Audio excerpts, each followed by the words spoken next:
পৌঁছে গেছি কালীঝোড়া বাজারে। তো কালীঝোড়া বাজারে এসে আমরা একটু ব্রেকফাস্ট করবো, বাজারে লাঞ্চ আর সেরকমভাবে করার টাইম হবে বলে মনে হচ্ছে না। তো এই হচ্ছে আমার বাইক, এদিকে কেটিএম। তো এখন ব্রেকফাস্ট করার সেরকম টাইম হবে না, তো আমরা একবারেই যেটা খাবো একটাই খেয়ে নেবো।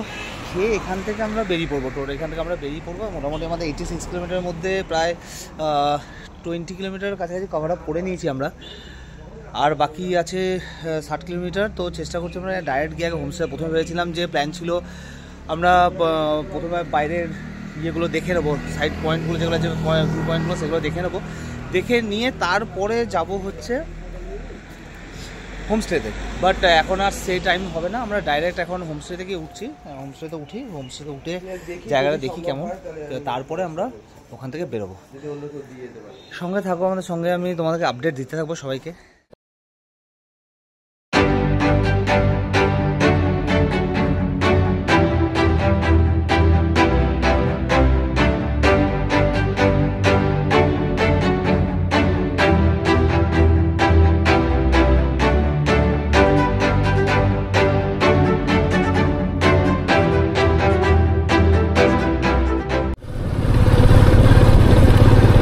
গ্রামের রাস্তায় ঢুকে গেছি। এটা গেটটা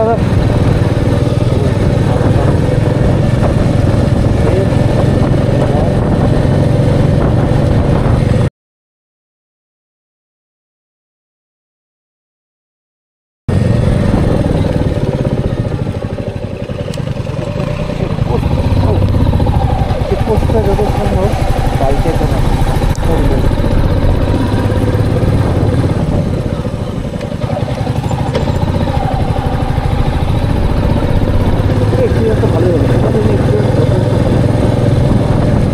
অফরোডিং, পারফেক্ট অফরোডিং পেয়েছি। পারফেক্ট যেটা আমি কল্পনা করতে পারিনি এরকম একটা অফরোডিং রিস্কি অফরোডিং পেয়েছি। ভালো রাস্তাও পেয়েছি, স্পিড রাস্তা পেয়েছি, এরকম ধরনের রাস্তা পেয়েছি। এরকম অফরোডিং বলবো না, এটা যথেষ্ট ভালো রাস্তা। আর যেটা তখন বেরোলাম সেটা অফরোডিং একটুখানি কিন্তু একটু রিস্কি, অফরোডিং পেয়েছি একটা ছোট্ট মতো। এবার তো মানে একটা পাহাড় রাস্তা একটা মানে দিকের একটা ছোট্ট মতো, কিন্তু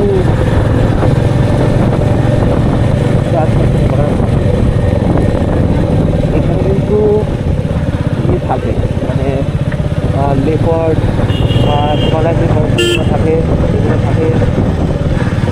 সেগুলো থাকে এখানে, ভালুক থাকে, শিয়াল থাকে, বিভিন্ন ধরনের হরিণ থাকে, এখানে তো থাকে। এইগুলো থাকে এই এরিয়া আছে। তো খেলায়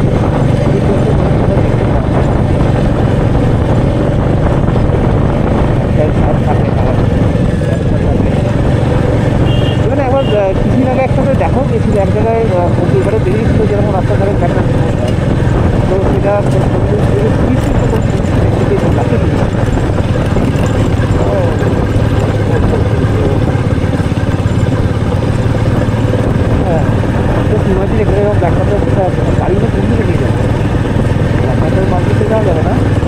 good morning from Sillerygaon. Day 3 আজকে আমাদের, আর এখন টাইম হয়েছে সকাল 6টা। আমরা সকাল 6টা। তো আমরা উঠে গেছি অনেক আগে, প্রায় 5:30টার আগে উঠে গেছি। একটা অদ্ভুত জিনিস দেখতে পেলাম খালি চোখে ঘুম থেকে উঠেই। এই জিনিস দেখা মানে এই এক্সপিরিয়েন্স আমার প্রচণ্ড ঠান্ডা লেগে গেছে এখানে এসে। এই সাডেনলি ওয়েদার চেঞ্জের জন্য আমার অসম্ভব ঠান্ডা লেগে গেছে। তো প্রচণ্ড ঠান্ডা লেগে গেছে আমার, মানে ঠিক আছে, মানে এমন ঠান্ডা লেগেছে সাডেনলি ওয়েদারটা এতটা চেঞ্জ হয়ে যায়। কালকে এখানে অসম্ভব বৃষ্টি হয়েছে, তো আজকে আকাশ একদম ঝকঝকে পরিষ্কার আকাশ, অনেকটা পরিষ্কার হয়েছে। আর আমাদের সামনে মেসমারাইজিং কাঞ্চনজঙ্ঘার পুরো ভিউ আমরা দেখতে পাচ্ছি। আমি জানি না ক্যামেরায় এটা আসবে না, আমি তার জন্য দেখাচ্ছি না, কিন্তু খালি চোখে যে জিনিসটা আমরা এক্সপিরিয়েন্স করছি এই মুহূর্তে, যা জিনিসটা দেখছি, এই জিনিসটাকে হয়তো ওয়ার্ডে বলে বোঝাতে পারবো না। আর এই সকালবেলাতে এই দেখো এই সেই জঙ্গলের মধ্যে কাল সকালবেলাতে যখন আমরা কাল ফিরেছি এলাম যখন, তখন এই জায়গাগুলো পুরো মেঘের মধ্যে ছিল। আমরা মানে বুঝতেও পারিনি কোন রাস্তা দিয়ে উঠছি কোন রাস্তা দিয়ে যাচ্ছি। বাট আজকে বুঝতে পারলাম এখানকার সৌন্দর্যটা কতটা অসাধারণ, মানে অসাধারণ। এখানে জাস্ট একটা দোকানে চা খেলাম সকালবেলাতে, এবং এখানকার মানুষজন খুব ফ্রেন্ডলি নেচারের হয়ে থাকে। এখানকার মানুষজন খুব ওয়েলকাম, এদের কি হসপিটালিটি খুব ভালো হয়ে থাকে, এদের বাই हार्ट এনারা খুব ভালো হয়ে থাকেন। আমরা জাস্ট একটা দোকানে গিয়ে জিজ্ঞেস করলাম যে आंटी यहाँ पे चाय का दुकान कुछ होगा क्या? बोले बैठो ना मैं बना देता हूँ। तो वो दुकान चाय का था नहीं, शायद वो अपने लिए बना रहा था वो लोग, तो बना दिया हम लोगों को भी। तो जस्ट अभी वही हम लोग बात कर रहे थे। मैंने কি বলবো, এত সুন্দর মানে কিছু বলার। हाँ बाइक से मैंने तो दादा लोग को तो दिखा दिया था वहाँ से, नहीं दादा लोग जब बाढ़ से डूब गए ना घर, हाँ गाड़ी से तो और लास्ट टाइम हम लोग लास्ट ईयर आए थे मार्च में, तब देखे थे वहाँ पर। मतलब पूरा अभी तो शायद थोड़ा बहुत क्लियर हो चुका है, पहले और भी 1 साल पहले और भी खतरनाक था हालत। नॉर्थ सिक्किम तो इसलिए जा नहीं पाए, गुरुग्राम में जाने के बाद था। तो 24 को तो फिर से लैंडस्लाइड हो गया। हाँ खुल गया था रास्ता, फिर से खुल गया। खुल गया था, अपडेट आ गया था 2 दिन के बाद खुल गया था। हम लोग का कैंसिल कर दिया, हम लोग को वो नहीं दिया, परमिट नहीं दिया जाने का। नहीं 2 दिन के बाद अपडेट कर दिया था, खुल गया। आपको ये पड़ता है नामची वाला, और वो पार पड़ता है रावंग, उसकी उस तरफ फिर स्पेलिंग ওই কাঞ্চনজঙ্ঘার জাস্ট পিকটা দেখা যাচ্ছে, দেখো জাস্ট পিকটা দেখা যাচ্ছে। नामची का वो 4 धाम का वो मूर्ति भी तो दिखता है शायद।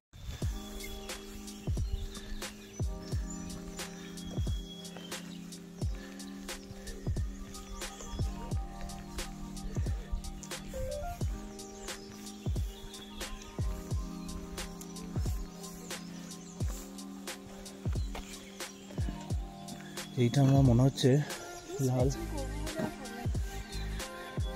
সবথেকে উঁচু পয়েন্টে আছি। এই পয়েন্টটা হচ্ছে সিরাজগঞ্জের সব থেকে হাইস্ট পয়েন্ট, দেখে তো তাই মনে হচ্ছে। তারপর দিকে রাস্তা সব দিক থেকে নিচেই নামছে,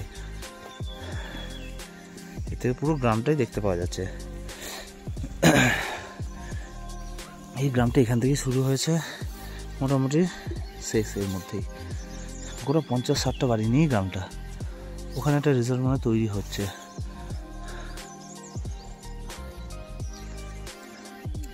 সত্যি আমরা এই হোটেলটা আছি, এইটা হচ্ছে আমরা হোটেলটা, এই এরিয়ার মধ্যে সব থেকে বড় হোটেল হোমস্টে।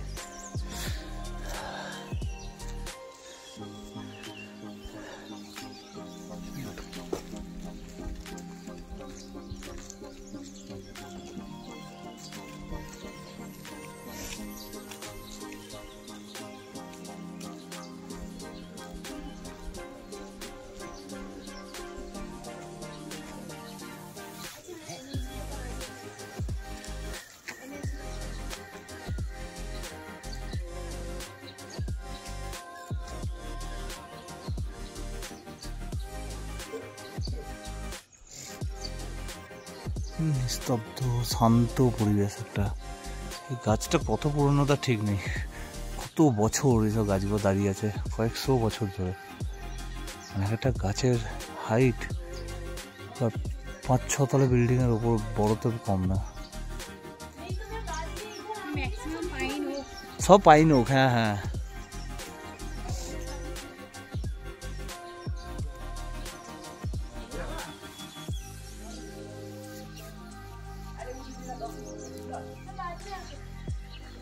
তো আমাদের লাঞ্চ স্টার্ট হলো, তারপর বলো লাঞ্চে কী কী দিয়েছে? আচ্ছা, লাঞ্চে দিয়েছে হচ্ছে ভাত, ডাল, ডিমের কারি, এখানে আছে মিক্স ভেজ, এটা মিক্স ভেজ কিছু একটা, বেগুন আর আলু দিয়ে পাঁপড়, আর পেঁয়াজ লঙ্কা তো আছে। অনেকটা দেরি হয়ে গেছে আমাদের, অনেকটা দেরি হয়ে গেলো। যাই হোক, আর কিছু করার নেই, পৌঁছাতে আমাদের লেট হয়ে গেল। আমরা মাঝখানে একটু রাস্তার গোলমাল করে ফেলেছিলাম। তো আমাদের লাঞ্চ দিয়ে দিয়েছে। আচ্ছা, ঝুঝুর আলু ভাজাও দিয়েছে, আমাদের সঙ্গে দিয়েছে ঝুঝুর আলু ভাজা। তো জাস্ট লাঞ্চটা শুরু করবো, আমরা ওয়েট করছি আরও 2 জনের জন্য। শিবানী আছে, আমরা স্টার্ট করবো। তুমি কেস খাওয়াবে, তুমি হয় প্রণয়কে কেস খাওয়াবে না তুমি।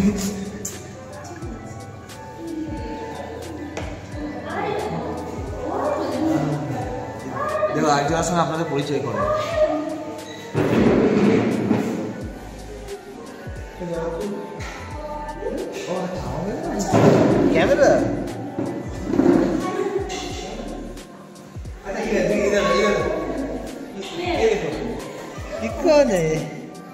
कौन है ये हेलो कहते हेलो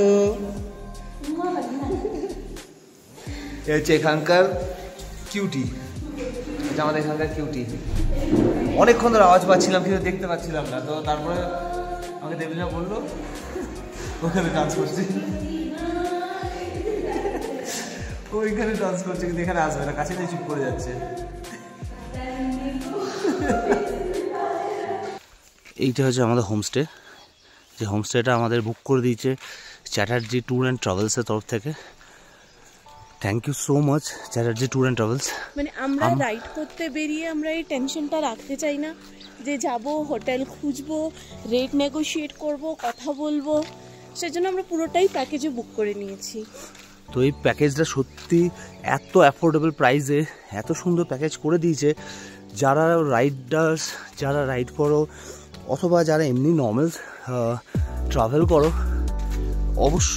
অবশ্যই একবার এনাদের কোটেশন কথা বলে নিয়ে, এনাদের নাম্বার আমার কাছে দেওয়া থাকবে, চ্যাটার্জি ট্যুর অ্যান্ড ট্রাভেলসের নাম্বার আমার কাছে দেওয়া থাকবে। ইভেন বাইকার্সদের জন্য এখানে কিন্তু পার্কিংয়ের ব্যবস্থা আছে, দেখতে পারো আমাদের বাইক কিন্তু পার্ক করা আছে শেডের তলায়, এই টেম্পারেচার শেডের তলায় কিন্তু বাইক পার্ক করার জায়গা আছে, তো খুব ভালো। ইভেন নিচে আরও জায়গা আছে, ওইদিকে আগের দিকে আরও জায়গা আছে, বাট আমাদের জন্য যেহেতু দুটো বাইক ছিল শেডের তলায় করে দিয়েছে, বাইক জায়গা দিয়ে দিয়েছে পার্ক করার জন্য। বড় কথা হচ্ছে আমরা দুজনেই হোটেলিয়ার, তো হোটেল ঠিক করা করাটা আমাদের কাছে খুব একটা বড় ব্যাপার না, বাট স্টিল মানে ওরা যা কোটেশন দিয়েছে আমাদের মনে হয়েছে না এটা প্রচণ্ডই অ্যাফোর্ডেবল। এই জায়গাটা তো আমরা সবাই দেখতে পাচ্ছ, আমরা এটা সকালবেলাতে সামনে কিন্তু কাঞ্চনজঙ্ঘা, জাস্ট আমরা হোটেলের মধ্যে দিয়ে এখন জাস্ট সামনে এরিয়াটাতে হাঁটছি। কালকে আমরা যেটা ভিডিওটা করছিলাম সেই ভিডিওটাতে পুরো মেঘে ঢাকা ছিল জায়গাটা, হয়তো ক্লিয়ারলি ভিউ আসছিল না, বাট এই যে সামনে পুরো রেঞ্জটা কিন্তু কাঞ্চনজঙ্ঘার রেঞ্জ। জাস্ট তোমরা এই আমাদের রুমের জানলা খুলে সোজাসুজি কাঞ্চনজঙ্ঘা ভিউ পাবে কিন্তু, আর সেইটা কিন্তু একমাত্র পাবে এইখান থেকে। এই পুরো ট্রিপটা আমাদের অর্গানাইজ করে দিয়েছে চ্যাটার্জি ট্যুর অ্যান্ড ট্রাভেলস। তো আমাদের কোনো জায়গার জন্য আমাদের টেনশন নিতে হয়নি কোন জায়গায় আমরা কোথায় গিয়ে থাকবো। নর্মালি কী হয়ে থাকে, যারা রাইড করে থাকে আফটার রাইডিং না সেই এনার্জিটা থাকবে না, মানে এরকম এতটা করে এক দিন বাইক চালানোর পর তো সেই এনার্জিটা থাকে না যে আবার নতুন করে গিয়ে হোমস্টে খোঁজো, রেট নেগোশিয়েট করো। ইভেন অনেক সময় এইসব জায়গাতে কি, এই জায়গাগুলো এমন একটা জায়গা এখানে কিন্তু হোমস্টেজ মানে সার্টেন নাম্বার, কাউন্টেড নাম্বার হোমস্টেজই আছে কিন্তু, ঠিক আছে। এখানে এটা 30-40টা গ্রামে মানে বাড়ি নিয়ে একটা গ্রাম, তো এখানে ওরকম হোমস্টে নিয়ে যে একবার বেরোলে আবার হোটেল পরপর দীঘা মন্দারমণির মতো হোটেল পেয়ে যাবো, কোনো অসুবিধা নেই, যে কোনো একটা তো প্রাইসে কোথাও না কোথাও হয়ে যাবে। এইখানে কিন্তু সেইটা হবে না। আর এদের মানে আপ্যায়ন, আতিথেয়তা, হসপিটালিটি আমি বললাম তো কিছুক্ষণ আগে জাস্ট, যে এখানে জাস্ট একটা চায়ের দোকানের জন্য আমরা বেরিয়েছিলাম, তো ওরকম একজন চা বানাচ্ছিল, আমি কি জিজ্ঞেস করেছি তো আমাদেরকে জাস্ট এমনি অফার করে দিল চা, মানে উইচ ইজ লাইক মানে এটা অদ্ভুত, মানে এইরকম হসপিটালিটি কোথাও পাবে না। সে আমাকে চেনেও না, জানেও না, কিছুই না, তারা কিন্তু জাস্ট এমনি র্যান্ডাম চা আমাদেরকে অফার করলো, বিকজ আমরা হেঁটে সকালবেলায় যাচ্ছি। তো এরা সেই জিনিসটা জানে যে ট্যুরিস্টকে কীভাবে ওয়েলকাম করতে হয়। একটা জিনিস বলবো যে এরকম জায়গাতে এলে অবশ্যই কিন্তু চ্যাটার্জি ট্যুর অ্যান্ড ট্রাভেলসের তরফ থেকে বুকিং করেই কিন্তু এসো, এবং ওনারা যে গাইডেন্সটা দেয় স্পেশালি, এই গাইডেন্সটা কিন্তু সত্যি খুব সুন্দর। আমরা কিন্তু এখনও অবধি যে জায়গায় যেরকমভাবে বলেছে, আমরা কিন্তু স্পেশালি সেরকম ভালো রুমই কিন্তু দিয়েছে। এরকম না যে মানে হোটেলকে বলে রেখে, নর্মালি কী হয়ে থাকে ট্রাভেল এজেন্সিতে আপনার তোমাদের হোটেল বুক করে রেখে দেয়, নর্মালি হয়ে থাকে হোটেল বুক করে তারপরে যেটা অ্যাভেলেবেল থাকে রুম, সেই রুমটাই কিন্তু নিতে হবে। এতে কিন্তু কোনো রুম নাম্বার বুকিং হয় না, জাস্ট হোটেলের রুম বুকিং হয় নর্মালি হোটেল ইন্ডাস্ট্রি রুলসে। বাট এখানে ওরাও কিন্তু স্পেশালি এনশিওর করেছে যে ওখান থেকে যারা বুকিং করে আসছে তারা যেন বেস্ট ভিউ রুমটাই পায়। মানে আমি এই কারণে বলছি, এইটা আমাদের রুম, এইটা আমাদের এখান থেকে ভিউটা জাস্ট দেখো। এখন জানি না হালকা করে হয়তো দেখতে পাবে, পেছন দিকে পুরো কাঞ্চনজঙ্ঘা ভিউ কিন্তু আস্তে আস্তে পুরো ক্লিয়ার হচ্ছে। সত্যি মানে এইটা দেখার পর আর আমার কোনো কথা বুঝতে পারছি না আমি বলবোটা কি। খুব সুন্দর, খুবই সুন্দর।